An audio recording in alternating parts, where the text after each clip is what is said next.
अस्सलाम वालेकुम रहमतुल्लाहि व बरकातहू। जी आइए देखते हैं मखरज नंबर 12। मखरज नंबर 12 रासुल लिसान, ज़बान की नोक। ठीक है, इसमें भी कितने हरूफ अदा होते हैं? 3।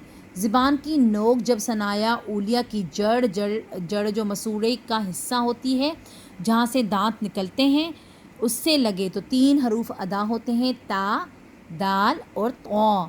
ता, दाल, तौ अदा होते हैं। इन हरूफ को हरूफ नुतइया भी कहते हैं।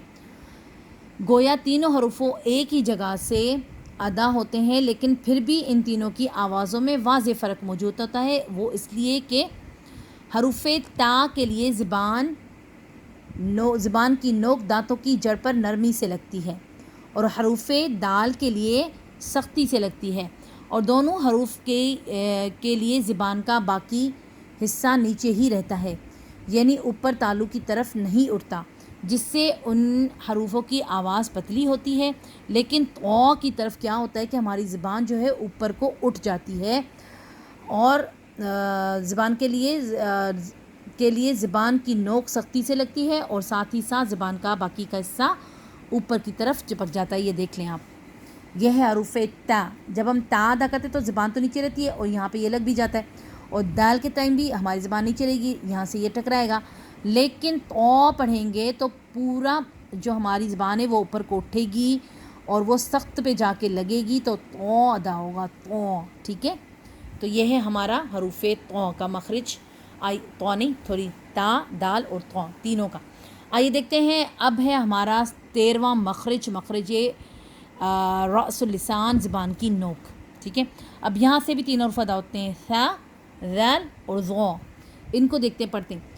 जब ज़बान की नोक सनाया उलिया के किनारे यानी दांतों के सरे से दांतों का सरा जो नज़र आता है लगे, ज़बान की नोक दांतों से बाहर नज़र ना आए, तब 3 हरूफ अदा होते हैं, सा, ज़ाल और ज़ौ अदा होते हैं। इन तीनों हरूफों को हरूफ लिस्विया भी कहा जाता है, और इन हरूफों की आवाज़ में हरूफ नुतइया की तरह वाज़ेह फ़र्क है। और इस तरह के हरूफ सा के लिए ज़बान की नोक दांतों के किनारों पर नरमी से लगती है, और हरूफ ज़ाल के लिए सख्ती से लगती है, और हरूफ ज़बान का बाकी का हिस्सा नीचे रहता है, जिसकी वजह से दोनों हरूफ की आवाज़ पतली होती है। लेकिन हरूफ ज़ौ के लिए ज़बान की नोक सख्ती से लगती है, और साथ ही साथ ज़बान का बाकी का हिस्सा ऊपर तालू की तरफ चिपक भी जाता है। वही बात इसमें भी मौजूद है। देखें, सा अब ये कहाँ पे लग रहा है, आप देख सकते हो। ठीक है, सनाया उले के किनारों पे आके लगेगा, यानी कि ऊपर का जो दांत था उधर आके लगेगा, तो सा अदा होगा।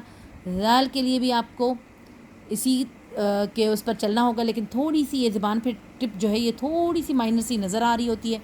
और ज़ौ के लिए हमारा ये मुंह पूरा भर जाता है, और ये ऊपर से यूँ चिपक जाता है। ठीक है, नज़र आ रहा है। ठीक है, आपको सारी चीज़ें नज़र आ भी रही हैं, और अब अलग अलग हमने सेंड भी किए हैं इसकी सिफ़ात के साथ। और उसके बाद हमारे पास है मखरज नंबर 14 रासुल लिसान, ज़बान की नोक। ठीक है, अब इसमें है ज़ा, सीन और सौद। इसके में भी 3 मखरज ही अदा होते हैं। ज़बान की नोक जब सनाया उलिया सनाया सुफला के दरमियान पीछे की तरफ से फंसाते हुए लाएंगे, इस तरह कि ज़बान की नोक नज़र ना आए, तो तीनों हरूफ सौद, सीन, ज़ा अदा होते हैं। ठीक है, और इस तरह होगा कि हरूफ सीन के लिए ज़बान की नोक दांतों के दरमियान पीछे से नरमी के साथ फंसेगी। ऐसी नरमी के सीटी भी आएगी, और साथ साथ हवा और आवाज़ का चलना भी महसूस होगा, जो कि इसकी सिफ़ात में मौजूद है। और हरूफ ज़ा के लिए ज़बान की नोक सख्ती से फंसेगी। ऐसी सख्ती की आवाज़ सीटी की सी आएगी, लेकिन सीन की आवाज़ से बिल्कुल मुख्तलिफ होगी। इसके साथ साथ सिर्फ आवाज़ का चलना महसूस होगा, और क्योंकि ये इसकी सिफ़ात में मौजूद होता है। ठीक है, जो भी इसमें एक्स्ट्रा चीज़ें हैं वो सिफ़ाती हैं। और इन दोनों हरूफों की अदायगी के लिए ज़बान का बाकी का हिस्सा नीचे रहेगा, ताकि इन हरूफों की आवाज़ बारीक हो जाए। लेकिन हरूफ सौद के लिए ज़बान की नोक इस अंदाज से नरमी से फंसेगी कि ज़बान का बाकी का हिस्सा ऊपर ताल्लुक़ से चिपक जाएगा, और आवाज़ ज़्यादा मोटी हो जाएगी, और साथ ही साथ सीटी वाली आवाज़ सुनाई देगी, और हवा और आवाज़ का चलना भी महसूस होगा। उनको हरूफ صفریہ بھی کہتے ہیں، صفریہ، ہاں سیٹی والے حروف صفریہ، صفیرہ، صفیریہ، بھول گئی ہوں یار نام، صفیریہ، ٹھیک ہے. اور اس کے بعد اب میں تھک گئی ہوں، تبھی میری آواز بھی وہ ہو رہی ہے. ابھی میں انشاءاللہ دوسری ریکارڈنگ دوسرے میں کرتی ہوں، ٹھیک ہے.